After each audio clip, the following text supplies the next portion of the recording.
পাহাড়ের চূড়োয় একটা ঈগল পাখি বাসা বেঁধেছিল এবং তার সেই বাসায় সে 4টি ডিম পেড়েছিল। একদিন হঠাৎ ভূমিকম্পে সেই 4টি ডিমের মধ্য থেকে একটি ডিম পাহাড় গড়িয়ে নিচে পড়ে গেল, আর সেই ডিমটি গুড়িয়ে আনলো একটা মুরগি, এবং সে তার ডিমগুলোর সাথে সেই ডিমটিকেও যত্ন করে তা দিয়ে তার ছানা ফোটালো। তারপর মুরগির ছানাগুলোর সাথে ঈগল পাখির ছানাটাও বড় হতে লাগলো। ঈগল পাখির ছানাটা যখন মাঠে খেলা করত, তখন দেখতো কি মাথার উপর দিয়ে সমস্ত পাখি অনেক উঁচু দিয়ে উড়ে যাচ্ছে। তখন তারও মনে সাধ জাগতো ওইভাবে ওড়ার, এবং সে তার সেই ইচ্ছের কথা তার মা মুরগিকে বলতো।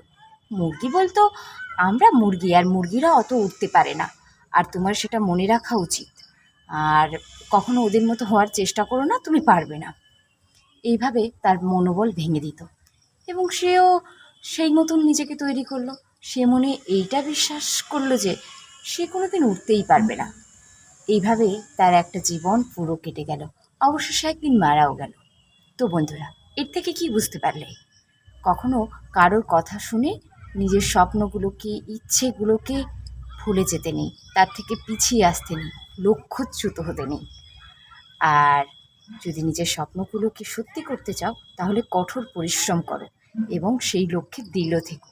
মুরগির মতো কারো কথা শুনে পিছপা হয়ো না। ধন্যবাদ।